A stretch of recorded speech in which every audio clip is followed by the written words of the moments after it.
Y eres tú el que hace y mueve los músicos y cada instrumento.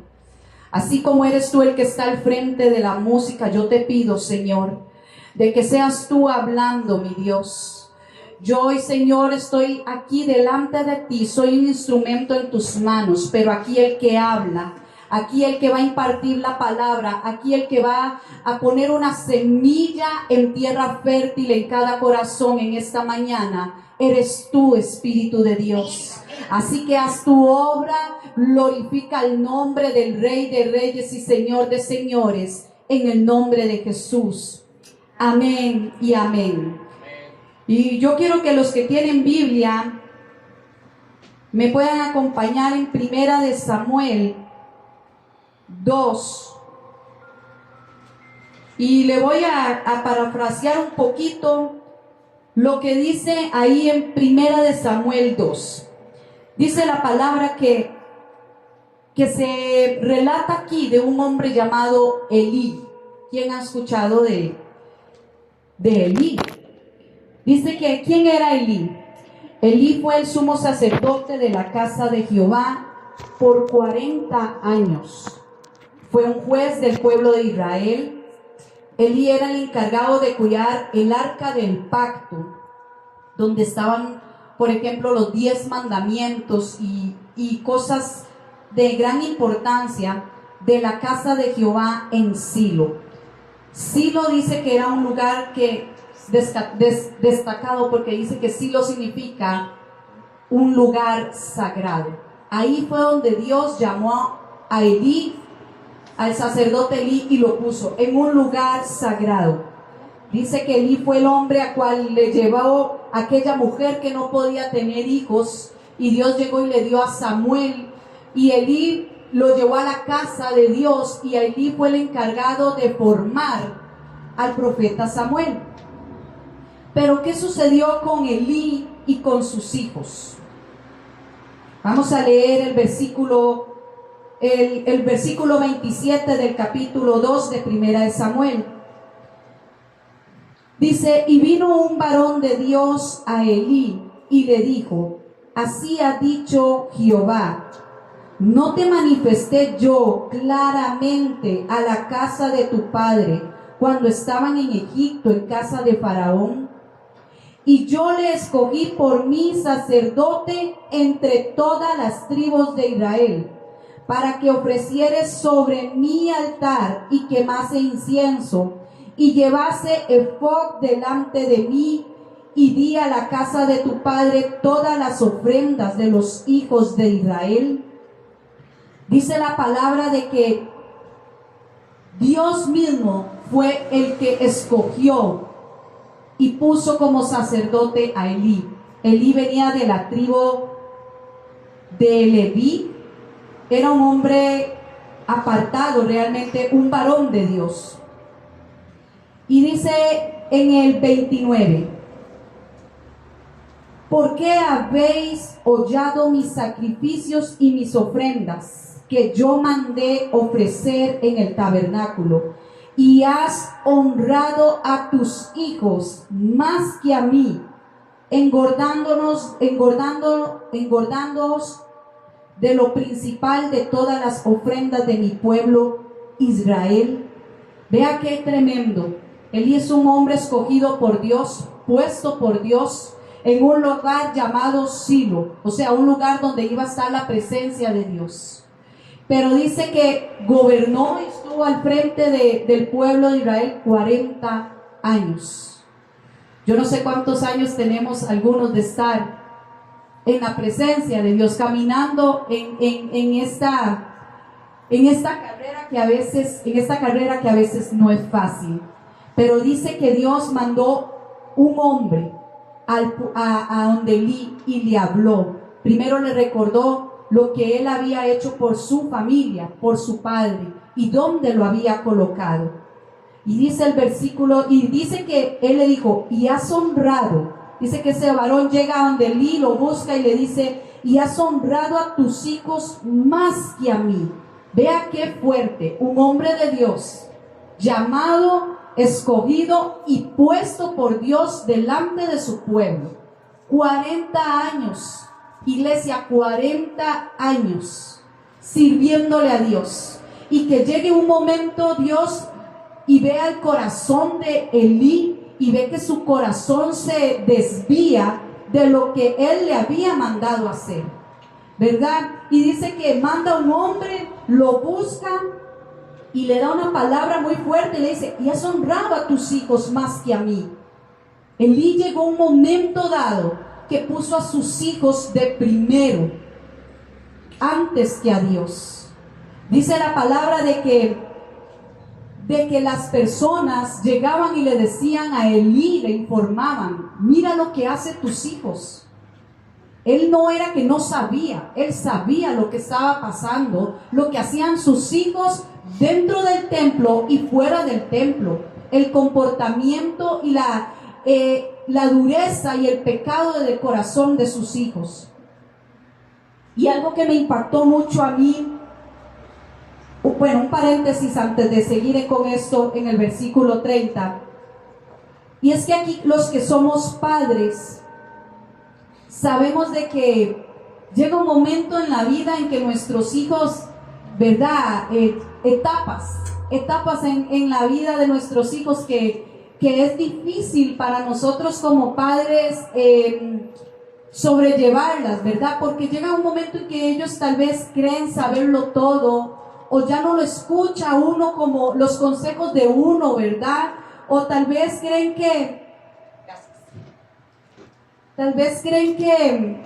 que si nosotros le decimos los no, los famosos no, somos malos.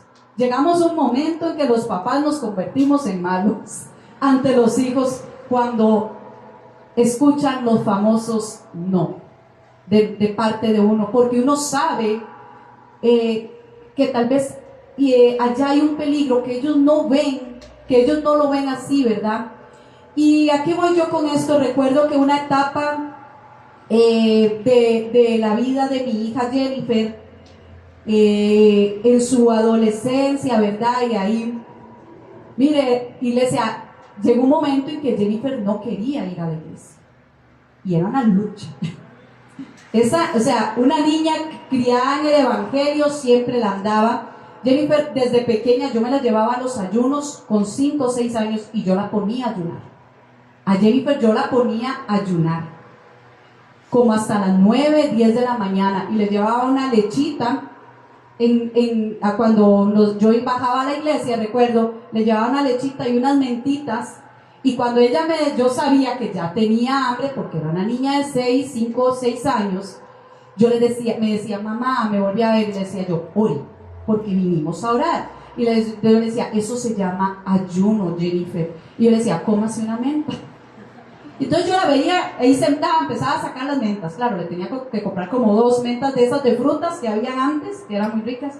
Y yo la veía y de pronto a otro ella levantaba las manos, después otra vez se sentaba, después se comía las mentas, y ya después sacaba la leche y una galleta y se ponía a comer.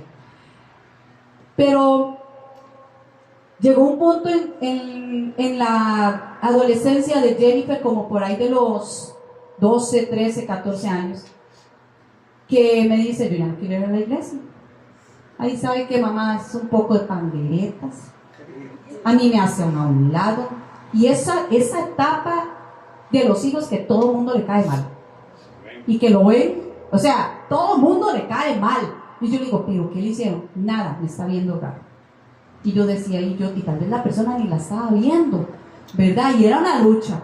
Y yo empecé a orar, y yo decía, Señor, a veces cuando los tiene uno pequeños dicen, ay, que crezcan, y cuando están grandes seguro vuelve a decir uno, ay no, que estén pequeños, Señor, porque los maneja más fácilmente, ¿verdad? Yo sé que más de una mamá aquí lo ha dicho, ¿verdad? Cuando ya se enfrenta uno a esas cosas. Y domingo a domingo, hermanos, era una lucha. Usted no tiene idea las guerras de los domingos en la mañana en la casa. Todo un acontecimiento domingo a domingo. Los sábados, ¿saben qué hacía yo? Los sábados iba, me metía al cuarto y les cogía la ropa. Les cogía la ropa. Yo no voy a ir. De una vez se me plantaba a mí no me importa que usted no quiera ir, aquí quien manda soy yo, y yo digo que usted sí va a ir a la iglesia porque usted todavía no se manda. Bueno, yo no voy a ir. Mire, adelantaba el reloj, una hora adelantaba el reloj, le quitaba que ella no viera la hora verdadera, adelantaba el reloj una hora. Jennifer, ya son las 7 y tal vez eran las 6. Vea, eran todo un acontecimiento cada domingo. Y llegaba y me decía, tengo sueño, todos los días voy al colegio temprano, déjeme dormir. Y yo hacía aquel bullón. Usted no tiene idea, yo ponía una prédica durísimo, eso que suenan los platos, los vasos durísimo, ¿verdad? El puro propio. Y iba y le prendía la luz. Que me apague la luz fúrica. Esa muchacha que estaba aquí cantando, que ustedes vieron, esa que está ahí, ella me decía y se me ponía brava. Y era todo una guerra. Había domingos que no lo lograban. Y había domingos que sí lo lograban. Iba de mala gana, sí, pero la palabra no vuelve vacía. Y yo sabía que estaba haciendo lo correcto, aunque en ese momento mamá era mala. Mamá, ¿verdad? Mamá, te odio, te detesto, no me entiendes, ¿verdad? Y quería hacer este paréntesis porque dice que Elí veía lo malo de sus hijos y no los corrigió. Dice, aquí lo vemos en la Biblia, dice, has honrado más a tus hijos más que a mí. Imagínense qué cosa más tremenda uno como padre llegar a decir, no estorbarles, la palabra dice estorbarles a ellos. Aunque usted y yo seamos malos por un momento, aunque se enoje, déjeme decirle, se les va a pasar el enojo, aunque usted tenga que quitarles las cobijas y usted se tenga que enojar y usted dice, aquí mando yo, se levanta y punto. Aunque vea, yo más de una vez, hermanos, levantaba a Jennifer, le quitaba las cobijas, la enderezaba y le decía, se va y se mete al baño. Y tras de eso se metía al baño y no quería salir. Entonces tenía que ir por el otro lado al breaker y bajar la ducha, porque la mujer estaba debajo del agua y no quería soltarla. Entonces ya cuando le llegaba el agua, claro, ¿cómo cree usted que venía yo? Miren, yo decía, Señor, que nadie se me acerque a saludarme, porque los ojos que hacía Jennifer eran de ametralladora K-47 el que se acercaba.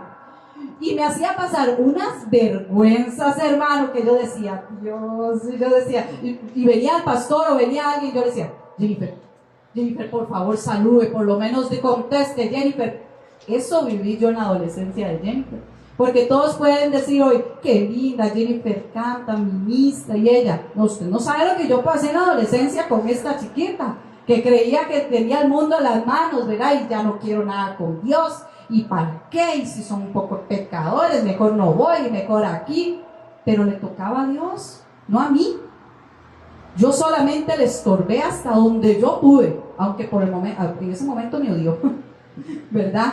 Y le estorbé con los no, y le estorbé, usted no se manda, mientras esté debajo de mi techo. Hoy por hoy, ella tiene 21 años, sigue debajo de mi techo, y ella sabe muy bien que las reglas en la casa se respetan, le guste o no. Porque ahí, el día que ella salga de la casa, irá a hacer su hogar con reglas. Pero mientras esté debajo de mi techo, le guste o no, se hace y se respeta los no y los sí de la casa. Y tal vez le ven como, pobrecita Jennifer, qué mamá más, tiene un ogro de mamá. Pero yo le doy gracias a Dios de que me dio la sabiduría de hacerlo así, porque eso era amarla, aunque ella no lo sintiera. Y yo no quería que me pasara las de Elí. Hermanos, Elí llegó a perder a sus hijos. Dios le quitó la vida a los hijos de Elí por él no estorbarle. Y yo digo, lo que más amo, ese regalo tan grande que Dios me ha dado. Para los que no saben, Dios me dio 3 hijos, tengo 2 angelitos en el cielo y solo ella la tengo aquí conmigo. ¿Cómo yo iba a ponerla en bandeja de plata así al enemigo simplemente para que no se enoje conmigo? Jamás. Y vea qué tremendo, sigamos, dice en el versículo 30, cierro paréntesis, es que no les digo la palabra que digo en la casa porque se van a reír. Yo que les digo un screenshot y es un paréntesis. Dice el versículo 30: por tanto Jehová, el Dios de Israel, dice: yo había dicho que tu casa, oiga la palabra que Dios ya había declarado en la casa, no solo en Elí, sino en la casa de Elí. Dice: por tanto Jehová, el Dios de Israel, dice: yo había dicho que tu casa y la casa de tu padre andarían delante de mí perpetuamente. Ahí hay una coma y un punto. Dice: mas ahora ha dicho Jehová. Vea qué tremendo lo que vamos a leer aquí. Nunca yo tal haga. Usted sabe qué es que Dios te dé una promesa, te dé hijos, te dé ministerio, te dé dones, te dé talentos, te dé un hogar, te lo dé y te diga, y te llegue y te dé la bendición a ti y a tu casa y a tus generaciones. Y de un pronto a otro, por desviar el corazón y ofender el corazón del Señor, el Señor se arrepienta de esa bendición que dijo, porque aquí lo dice, nunca yo tal haga, porque yo honraré a los que me honran y los que me desprecian serán tenidos en poco. He aquí vienen días, que Dios nos libre, iglesia, que Dios nos libre, que su misericordia no se aparte de nosotros. Dice en el 31: he aquí vienen días en que cortaré tu brazo y el brazo de la casa de tu padre, de modo que no haya anciano en tu casa. Qué fuerte. Qué fuerte que por causa de la desobediencia del corazón y el desenfocarse a lo que Dios lo manda, llega y hay una invalidación de pacto, y de parte de Dios, no de un pacto de un humano, del mismo Dios.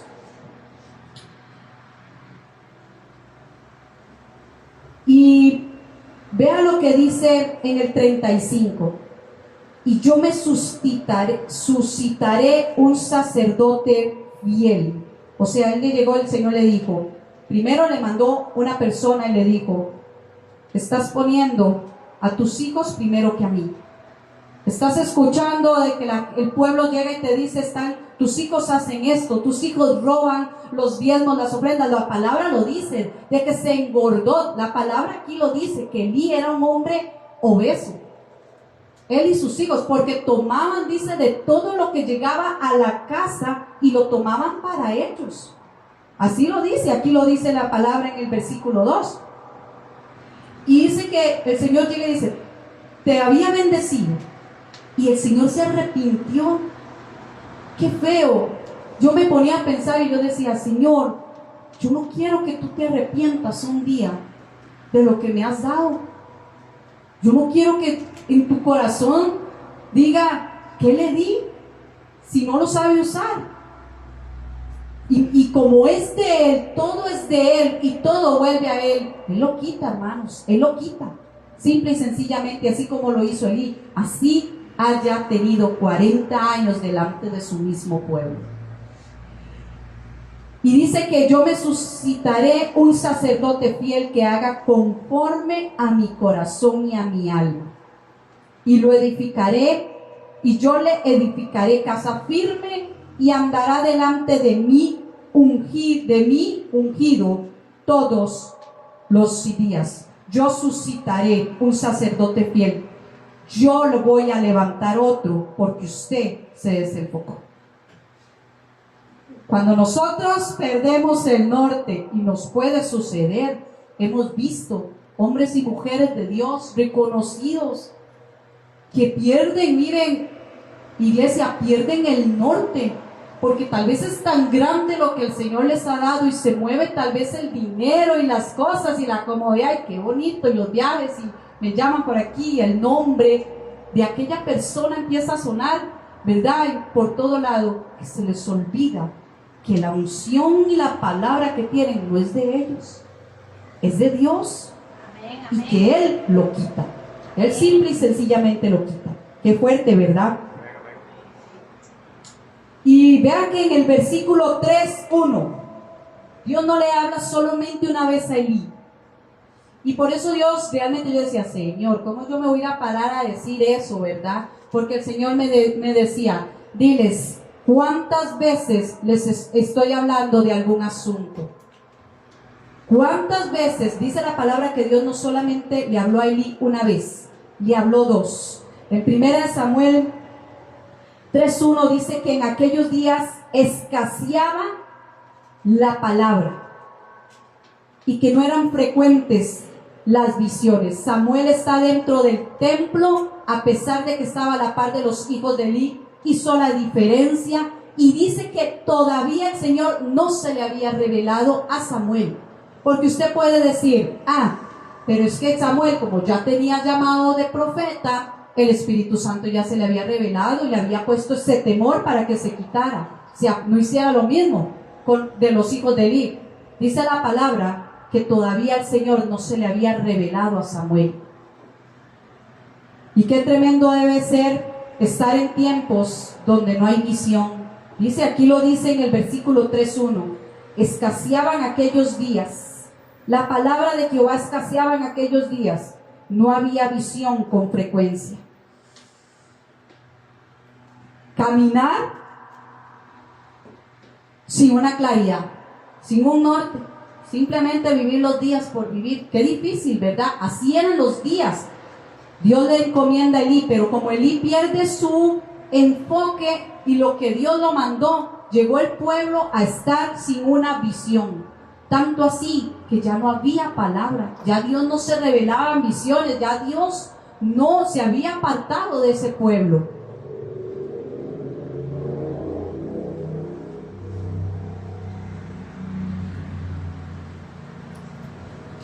Y dice en el versículo 11 al 14, que Jehová en ese tiempo, y ahí le digo donde Dios vuelve a hablarle a Elí, he aquí haré yo una cosa en Israel, que a quien la oyere, dice que el Señor llama a Samuel 3 veces, y a la cuarta el profeta Elí, el sacerdote Elí se da cuenta que es Dios revelándosele a Samuel en ese momento. Entonces cuando le dice, porque dice que él escuchaba que lo llamaban, Samuel iba a donde Elí y le decía, dime Señor, y él decía, yo no te llamo. 3 veces. A la cuarta vez que el Señor llama el nombre de Samuel, Samuel se dice, heme aquí Señor, tu siervo escucha. Cuando Samuel, sin saber quién le estaba hablando, él dice, heme aquí, tu siervo escucha. Dice que llega el Señor y le dice, he aquí haré yo una cosa en Israel, que a quien la oyere le retiñirán ambos oídos. Aquel día yo cumpliré contra Elí todas las cosas que he dicho sobre su casa, desde el principio hasta el fin, y le mostraré que yo juzgaré a su casa para siempre por la iniquidad que él sabe, porque sus hijos han blasfemado a Dios y él no ha estorbado. Por tanto, yo he jurado a la casa de Elí que la iniquidad de la casa de Elí no será expiada jamás, ni con sacrificios ni con ofrendas. En el versículo 17 y 18 dice, y Elí dice que Dios llega y le da esa palabra a Samuel, los voy a cortar. Así se lo dijo. Le voy a quitar la vida a Elí, a sus hijos y su descendencia la voy a cortar por la dureza de su corazón, por no hacer lo que yo les he dicho. En otras palabras, fue así lo que le dijo. Y dice que Samuel se queda callado, pero al día siguiente Elí empieza, ven y dime. Él sabía que Dios había dado una palabra fuerte. Tanto así que se puede decir, amenazó a Samuel y le dijo, mire que si usted no me dice, caiga sobre ti lo que dijo. Así lo dice aquí en la palabra en el versículo 3 para que ustedes lo puedan estudiar. Qué tremendo, ¿verdad? Y que alguien se pare al frente suyo y le diga, si usted no me dice la verdad, y todo exactamente como el Señor se lo dijo. Si usted no lo hace, usted le caerá a usted. Imagínese que a Samuel le diga a un muchacho eso. ¿Qué va a hacer Samuel? De soltar, como dice uno, soltar la sopa, ¿verdad? Y dice, y Elí le dijo, ¿qué es la palabra que te habló? Te ruego no me la encubras, así te haga Dios y aún te añada, si me encubrieres palabra de todo lo que habló contigo. Y Samuel se lo manifestó todo, sin encubrirle nada. Entonces él, oiga qué tremendo. Si llega el Señor y manda a una persona, te da una advertencia, te estás desviando, vea que has puesto a tal persona, vea que te has enfocado en el trabajo más que en mí, vea que dice que el Señor es celoso. Nada le quita el primer lugar a Dios. Nada. Él es un Dios celoso. El primer lugar de nuestro corazón es de Él, porque Él es el que nos da la vida. Él es el dueño de nosotros. Nosotros no podemos poner, y nos ha pasado, que en algún momento tenemos otras cosas, no tal vez necesariamente una persona, cosas que le quitan el primer lugar a Él. Y Él es un Dios celoso, y llega y te regaña, ¿verdad? Con amor, y te dice, y otra vez llegas por segunda vez, se te revela y te dice, mira, esto y esto. Y que simple y sencillamente dice aquí en el versículo 18, que la respuesta de Elí fue, entonces él dijo, Jehová haga bien lo que le parece. Le está diciendo, te voy a quitar la vida, y te voy a quitar la vida a tus hijos, y de tu descendencia la voy a cortar. Y que Elí, un hombre con 40 años de servir al Señor, de estar al frente de su pueblo, un escogido de parte de Dios, le diga, en otras palabras, haga lo que quiera, a Dios.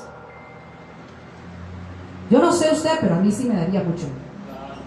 Y en el versículo 4, que aquí es donde quiero enfocarme,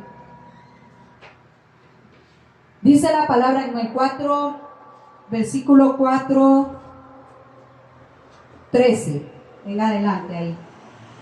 Dice que el pueblo de Israel va a una batalla con los filisteos y pierden la batalla. Y que el pueblo se pregunta, ¿qué pasa, Señor? ¿Qué pasa? ¿Por qué perdimos la batalla, verdad? Y que en eso dicen, vayan y traigan el arca del pacto, porque sabía que los enemigos sabían que, aquí lo dice en el versículo 4, que cuando los filisteos escucharon, traen el arca del pacto, aquí dijeron, nos morimos todos. Porque fue el Dios que destruyó a Egipto, fue el que los sacó del pueblo de Egipto, abrió el mar rojo, destruyó y cerró el mar con todos los, imagínense, les tenía miedo. Y dice la palabra que llegan los que estaban ahí en el pueblo de Israel y dicen, traigan el arca.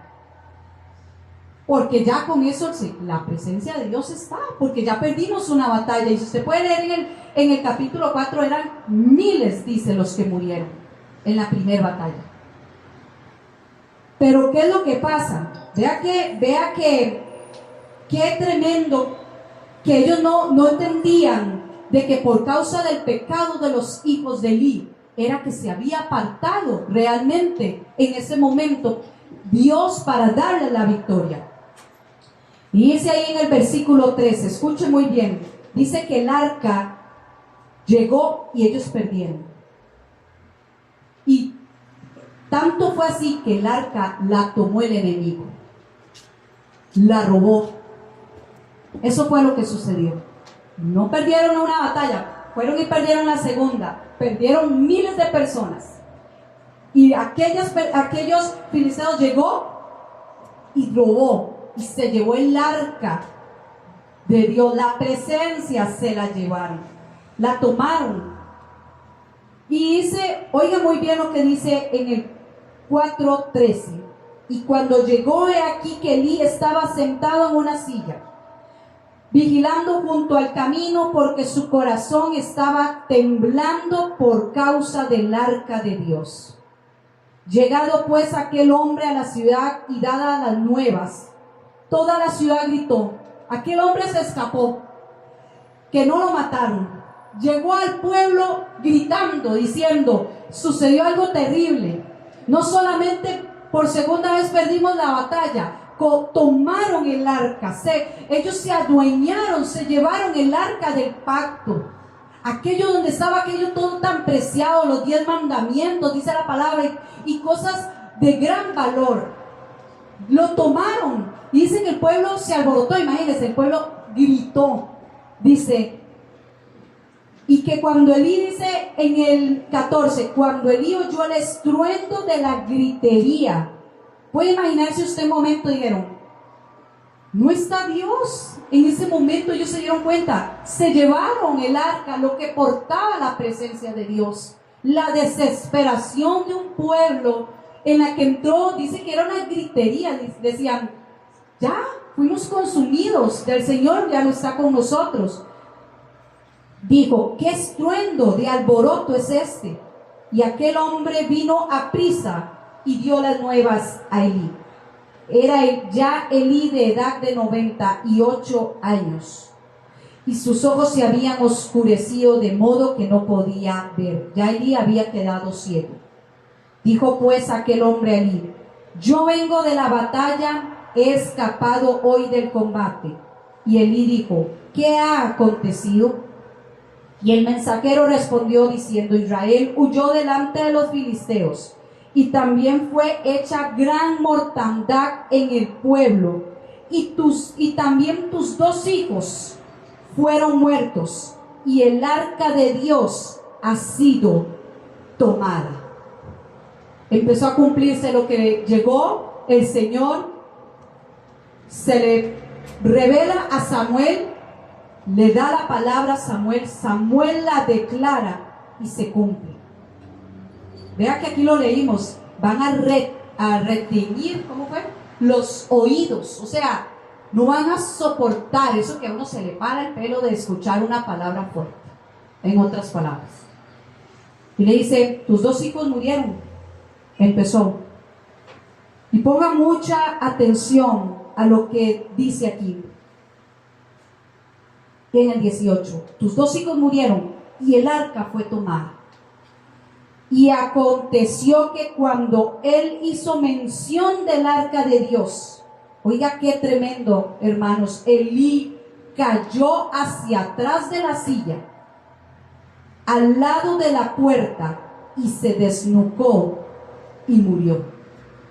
Así murió el sacerdote Elí, porque era hombre viejo y pesado, y había juzgado a Israel 40 años. Llega el Señor y empieza a cumplir su palabra. Aquí no se hace lo que usted dice. Yo te di un ministerio, yo te di una casa, yo te di. ¿Qué has hecho? ¿Cómo lo administras, verdad? Y que el Señor llega, se arrepiente y dice, no, te lo voy a quitar. Y vea qué tremendo, mueren los hijos y muere él. Y qué feo morir así, ¿verdad? Y oiga lo que sucede. Dice en el versículo 19, y su nuera, la mujer de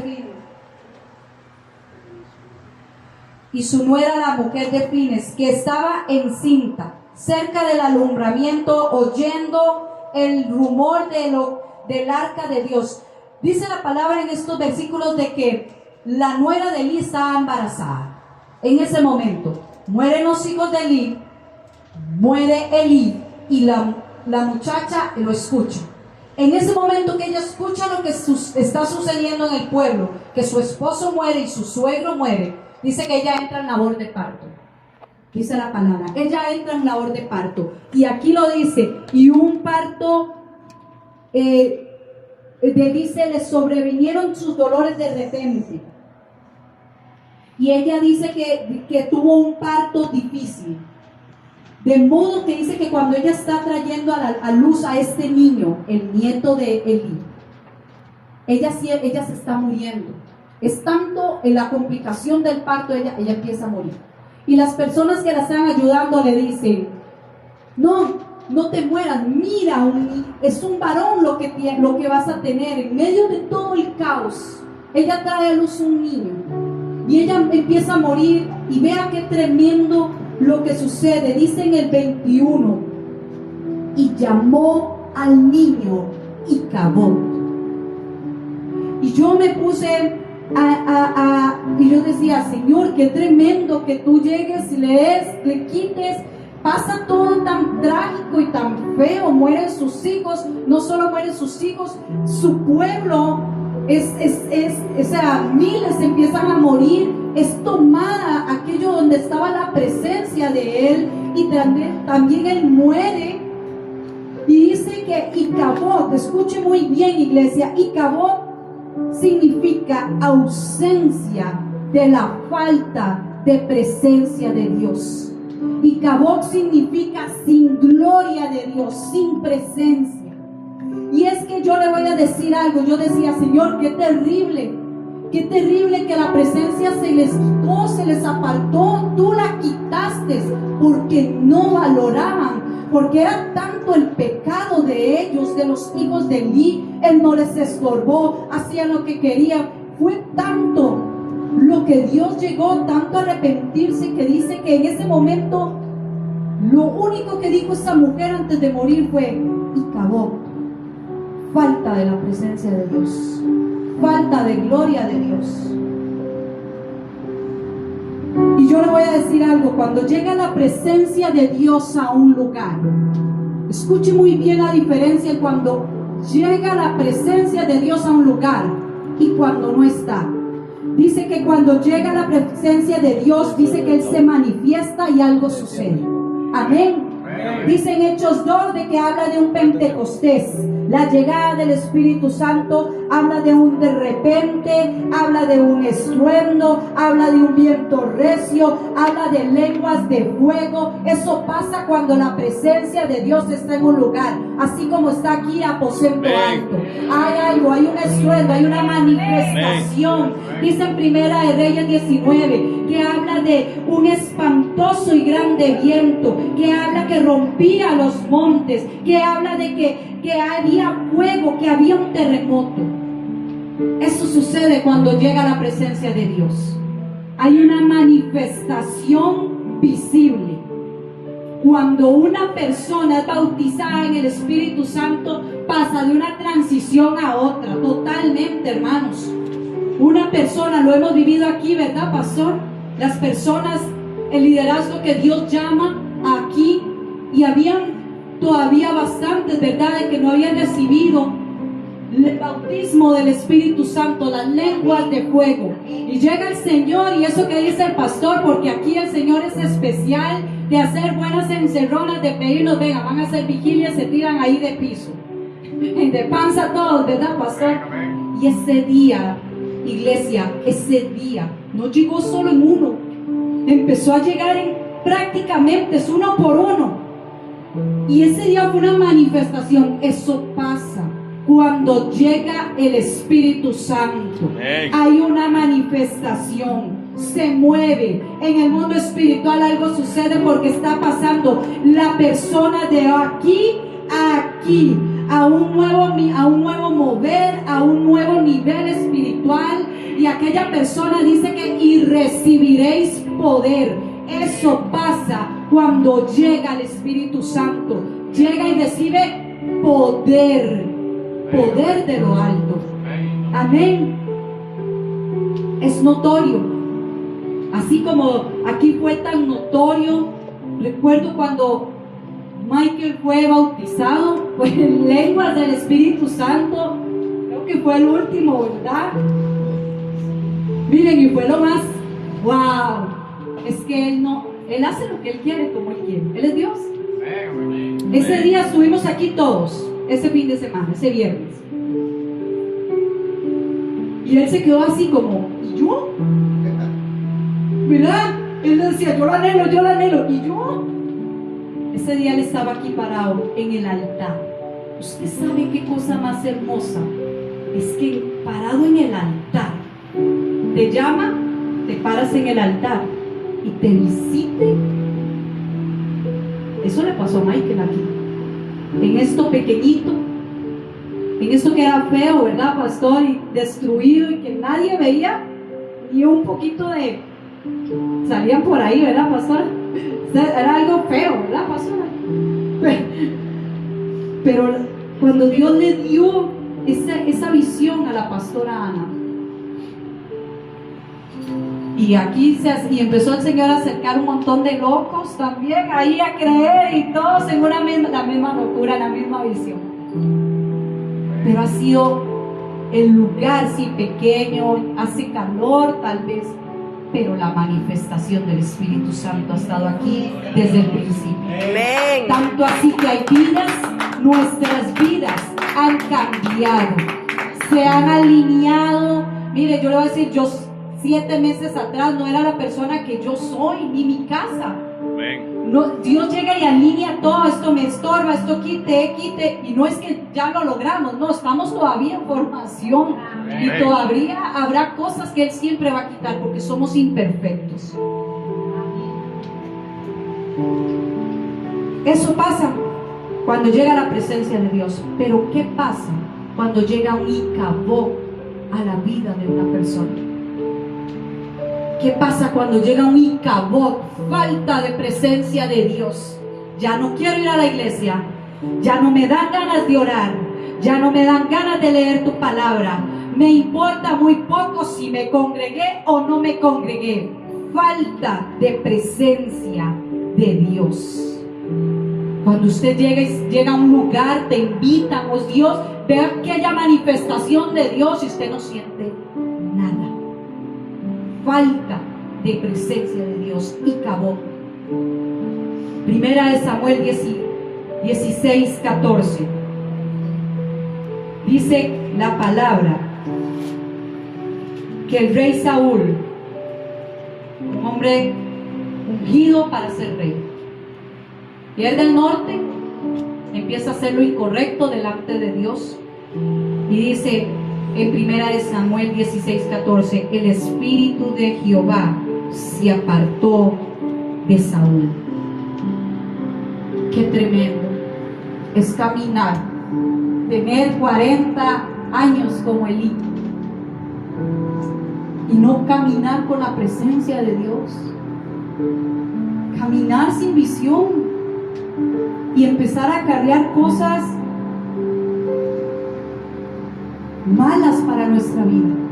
Dice en Efesios 4:30, y no contristéis al Espíritu Santo de Dios, con el cual fuimos sellados. Y en el Salmo 51 dice, todos lo hemos leído, entra David, peca, 51:10, y él hace lo incorrecto. Dice la palabra de que David desea y ve a la mujer que no era de él, y no solamente eso, no solo la ve y la codicia, sino la hace de él, ¿verdad? Y no solamente eso, la deja embarazada, y ya cuando él volvió en sí dijo, estoy metido en un gran problema, y maquina el pecado del homicidio. Pongan al esposo de primero para que no tenga cómo. Necesito desaparecerlo porque necesito encubrir el pecado. Eso hizo David. Y dice en el Salmo 51, se me perdió, aquí está, 51, 10 al 12. Yo sé que todos lo hemos leído.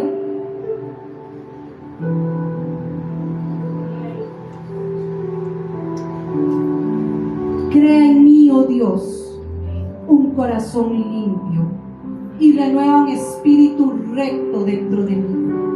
No me eches delante de ti y no quites de mí tu Santo Espíritu. Vuélveme el gozo de tu salvación y espíritu noble me sustente. Yo no sé, pero yo imagino que en ese momento David no iba a escribir esto así como por así. David tuvo que estar, mire, en el piso, con sus vestiduras así abiertas, así, la cabeza así puesta en el piso, porque entendió que había perdido la presencia, había llegado un Icabod a la vida de él. Yo no sé, pero debe ser algo terrible llegar a perder lo que a usted y a mí nos hace sentir ese amor, lo que a usted y a mí nos hace respirar, aquel que usted escucha, no te vayas por ahí, hazlo por aquí, aquel que te llega y te redarguye el corazón. Eso perdió David. Dice que en ese momento, dice, él le dice: Señor, no me quites, no me eches. Él suplicó. Yo no creo que David, después de lo que hizo, se siente y diga: Señor, no me eches de delante. Cree en mí, corazón. Jamás. Él tuvo que haber desgarrado su corazón, tirarse al piso, a la tierra, y llegar y decir en un momento dado: no quites de mí tu Santo Espíritu. No quites de mí tu Santo Espíritu. No me importa, déjate la mujer, déjate el hijo, déjate el reino, tómalo. Yo no lo quiero. Yo solo quiero una cosa nuevamente en mi vida, y es tu presencia, Mira lo que me has dado, el reino que me has dado. Yo lo gobierno, no lo quiero. Él tuvo que llegar en un momento, David, decir: no lo quiero. La mujer, si yo la codiciara, decir: no la quiero. Llegó un momento en la vida de David que todo lo que tenía, un rey, el que llegó a tener el corazón conforme a Dios, llegó a decir: no lo quiero. ¿Qué tenemos que decir usted y yo? Y le voy a decir algo, hermanos. Mi esposo y mi hija no me dejan mentir. A mí el Señor me dio esto hace como un mes, tal vez. Y la primera que confrontó Dios, hace un mes para acá, ha sido a mí. La primera, ¿a quién le gusta que le digan a uno: usted está mal, usted tiene esto? ¿Verdad que a nadie le gusta que le digan a uno los defectos? Usted, y llegar uno y entender que si uno no entrega el corazón, es que nada puede ser oculto ante Dios. Nada. Podemos engañar al pastor, podemos engañar a las personas, a la familia, podemos aparentar y engañar a quien quiera, pero a Dios no se engaña. Él, el que sopla aliento de vida, cada mañana te da misericordias nuevas. Él no puede ser engañado. Él conoce nuestro corazón. Y Él empezó así a revelar. Por eso le digo, y sé que no he terminado, nos faltará mucho, porque con lo que no luchamos, el diablo le mete la pata a ver por dónde molesta. Somos imperfectos. Somos imperfectos, porque perfecto y santo solo es Él. Amén, amén. Tendremos que luchar. Dice que el poder de Él se perfecciona en nuestras debilidades. Lo dijo ahora Giancarlo. O sea, siempre vamos a ser imperfectos. Esa perfección la vamos a encontrar el día que logremos decir: lo logré. Verlo cara a cara. En ese día, usted y yo nos vamos a dar cuenta: Señor, costó lágrimas, me costó quitar, me costó arrancar, me costó alejarme, me costó los procesos, me costó desiertos, pero aquí estoy. Yo no sé qué va a hacer usted. Yo pienso, hay una canción que yo pongo en la casa, que yo digo a mi hija: si el día de mañana usted me tiene que enterrar, usted me pone eso, ya no la voy a escuchar, pero usted va a saber que yo la fui a cantar. Yo no sé qué voy a hacer el día que esté al frente del amado, pero yo creo que esa es la carrera que todos aquí estamos, en la que estamos todos. No es fácil, no, para nada. A mí el servirle a Dios me ha costado mi familia, lo he dicho. A mí creerle a Dios, servirle a Dios, me ha costado mis padres y mis hermanos, porque ellos no creen en el ministerio que Dios me dio.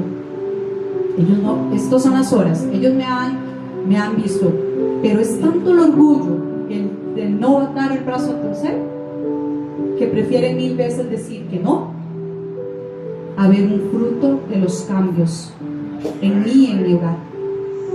Pero a mí no, y me ha costado lágrimas, hermanos, claro, me ha costado desprecios, bastantes, y palabras hirientes.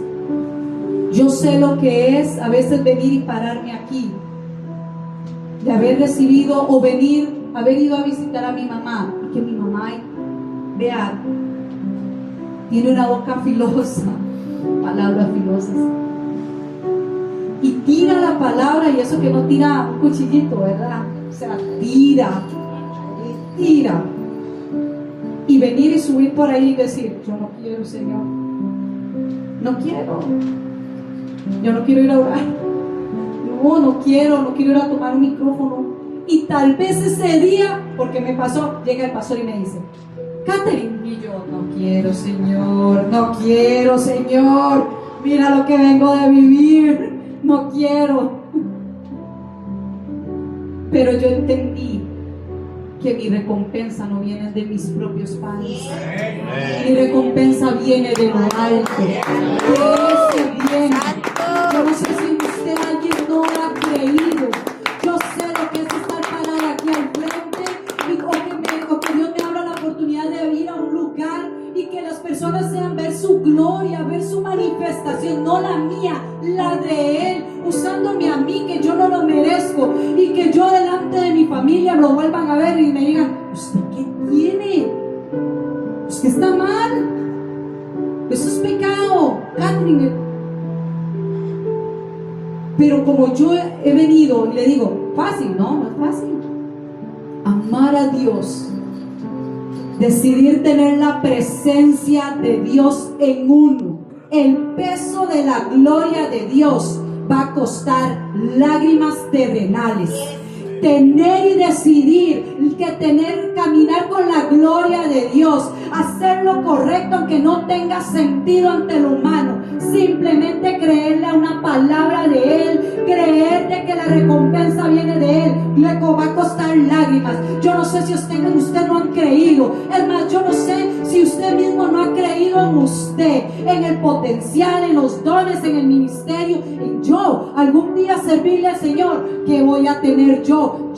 ¿Qué voy a hacer? ¿Qué voy a hacer? ¿Qué va a creer mi familia? Yo no sé si usted ha pasado por eso, pasa por ahí, pero a usted le tiene que importar en no caminar sin la presencia de Dios. Usted hoy, esta mañana, en este lugar, no puede salir de este lugar. Ninguno de los que estamos aquí no podemos bajar esas gradas antes de decir y poner: Señor, ¿será que tu presencia está conmigo? ¿Será que tu presencia yo cargo, yo porto tu presencia? ¿Será de que alguien de mi familia o yo mismo he dejado que hay un Icabod? Dice que Saúl no se dio, se apartó, él no se dio cuenta.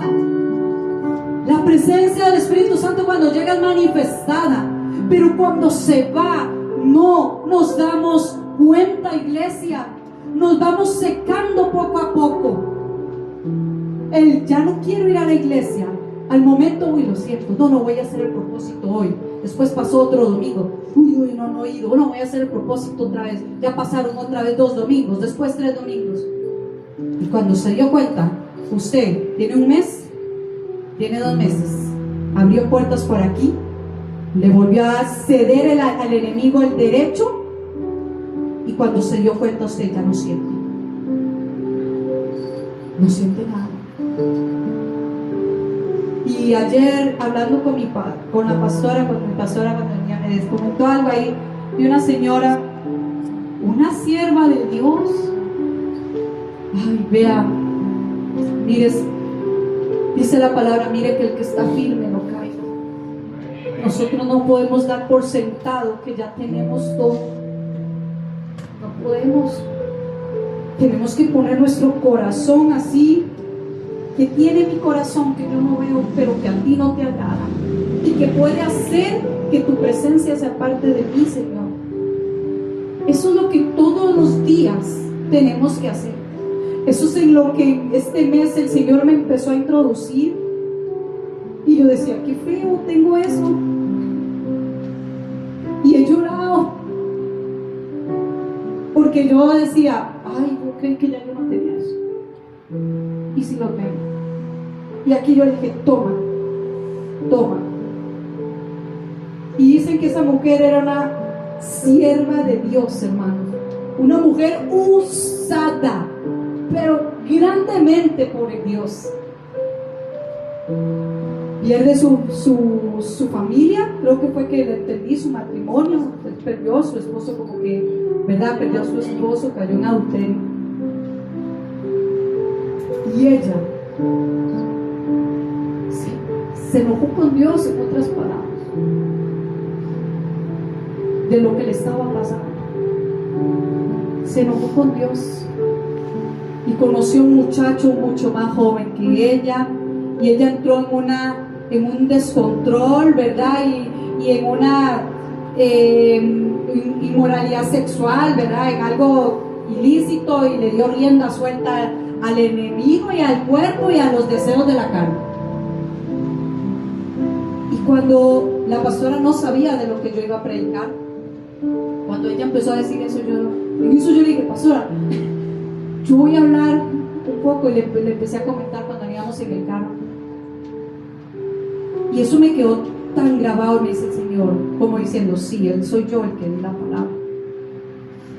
Dice que esa mujer hoy por hoy, llora por tener la presencia de Dios, por recuperar, sentir el fuego. Con Dios no se juega. A Dios no podemos engañarlo. Yo no puedo decidir poner la mano en el arado y querer mirar hacia atrás. Dice que no somos dignos. Así lo dice, no somos dignos. Un Icabod llegó a la vida de esa mujer por el descuido de su presencia. Lo perdió. Usted sabe que es por hoy llorar. Esa mujer tiene que estar como David. Que usted sabe que es llorar, uno llegar a entender que uno camina con Icabod, sin presencia, sin gloria. Ya no siento, porque como hice esto, hice lo otro, ya no siento. Y esa mujer dice que hoy por hoy llora porque no siente, porque ya no tiene aquello. Dios se lo quitó, como pasó con Elí, se lo quitó. Qué tremendo, ¿verdad? Dice en el Salmo 91:1, el que habita al abrigo del Altísimo morará bajo la sombra del Omnipotente. ¿Será, hermano, que usted y yo habitamos bajo el abrigo del Altísimo? ¿Será que somos todavía como niños sensibles a su presencia? ¿Será que somos sensibles de entender de que Él viene y se derrama y uno simplemente dice, no soy yo, yo me hago a un lado, yo me quito para que seas tú? ¿Será que somos sensibles todavía a la presencia del Señor, en que nos equivocamos, en que vamos y decimos algo y somos tan sensibles a la presencia del Espíritu Santo y decimos, ay Señor, metí la pata, ay me equivoqué? ¿Será que todavía hay sensibilidad de Dios? Porque de uno quitarse para que Él obre, no por mí, no por lo que yo diga, no porque levanté la mano, no. ¿Será que soy tan sensible a la presencia de Dios de entender suave? Me quito porque eres tú el que está haciendo. ¿Será que todavía hay esa sensibilidad en nosotros de habitar y de portar su gloria, habitar bajo esa sombra del Altísimo? ¿Será que somos tan sensibles a la presencia de Dios de entender que no necesitamos una canción preferida para sentirlo, para que algo suceda? ¿Será que hay sensibilidad en nuestro corazón en no llegar y poner esa canción preferida que usted dice mueve todo? Sí, Él se glorifica en la alabanza y en la adoración de su pueblo. ¿Será que todavía tenemos esa sensibilidad en nuestro corazón? Porque yo le voy a decir algo. Jesús no tenía músicos ni una banda que lo seguía. Y la gloria que Él portaba era incomprensible. Así se lo voy a decir. Jesús no necesitaba aquí de una canción para que bajara la gloria. ¿Sabe por qué? Porque Él era la misma gloria. Él no necesitaba de aquí, vamos, empiecen, vamos. No. Dice que Él llegaba a un lugar y algo sucedía porque Él era la misma gloria de Dios. Él era la misma gloria de Dios. Eso es lo que usted y yo necesitamos. Aleluya. Jesús no necesitaba empezar a decir, canten esto para crear una atmósfera. ¿Sabe por qué? Porque Él era el que cambiaba la atmósfera cuando pisaba un lugar. Él era el que cambiaba la atmósfera. Él era el que movía el mundo espiritual. Él era el que murió por usted y por mí en la cruz. Al que usted y yo le dijimos, sé mi Señor, no solamente mi Salvador, mi Señor. Eso tiene peso. Usted y yo no podemos haberle dicho, Señor, perdóname, y al día siguiente o a los 2, 3 meses decir, ya no quiero. Porque estamos despreciando la gloria, lo estamos despreciando a Él. Usted y yo no podemos juzgar en que Dios te dio. Ay, cuando yo vuelva a sentir y quiera, Él me lo va a dar. Cuidado. Él era cuando llegaba y pisaba un lugar y la gente decía, empezaba, Jesús, Hijo de David, ten misericordia de mí. Sin Él abrir la boca, Él llegaba, así como Él viene y esta es su casa y Él habita aquí en aposento alto. Si usted y yo tenemos hoy ese entendimiento, iglesia, de que Él está aquí, que Él es la gloria, que Él es la atmósfera, que Él es lo único que yo necesito en mí, usted y yo le diríamos lo mismo. Jesús, Hijo de David, ten misericordia de mí. Jesús no estaba vestido de ropas caras, porque Él era quien cargaba la hermosura. Él era quien cargaba hermosura. Él era la hermosura y la misma gloria del Padre. Juan 17, 22, y ya voy a ir terminando, le voy a pedir a los muchachos. Dice la palabra que usted y yo estábamos destituidos de la gloria de Dios. No encajábamos, no estábamos en la lista. Usted y yo estábamos destituidos de la gloria de Dios.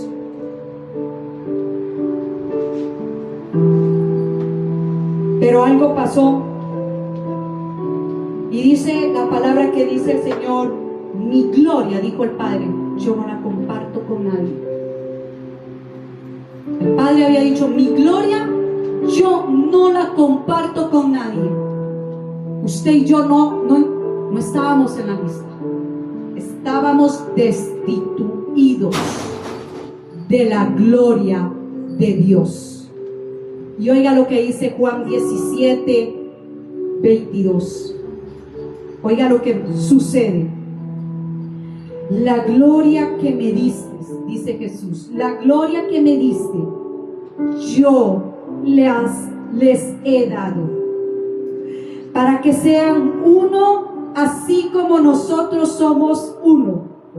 Yo en ellos y tú en mí, para que sean perfectos en unidad, para que el mundo conozca que tú me enviaste y que los has amado a ellos como también a mí me has amado.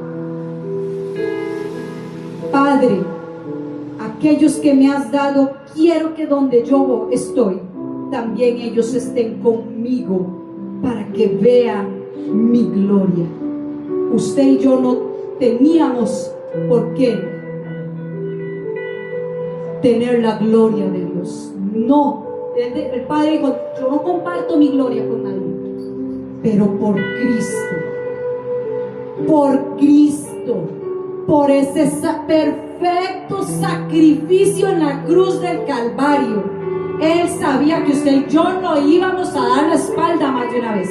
Él sabía que usted y yo le íbamos a decir, yo no quiero, y que Él ya tenía un diseño perfecto para usted y para mí, y iba a llegar un momento en la vida que nos íbamos a salir de ese diseño.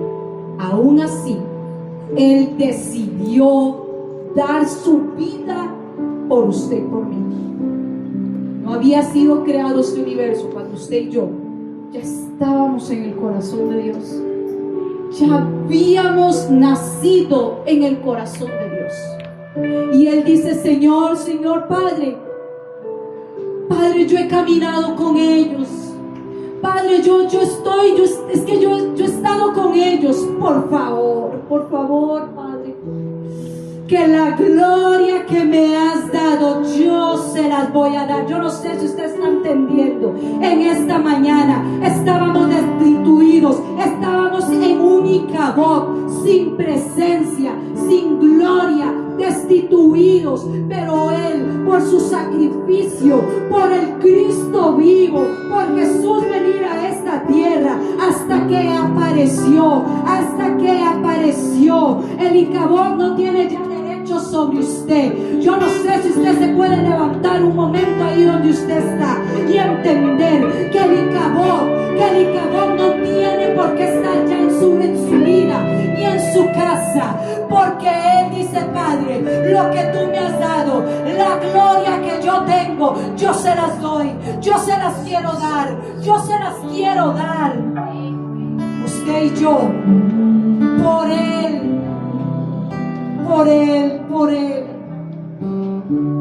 por Jesús tenemos derecho a la gloria del Padre.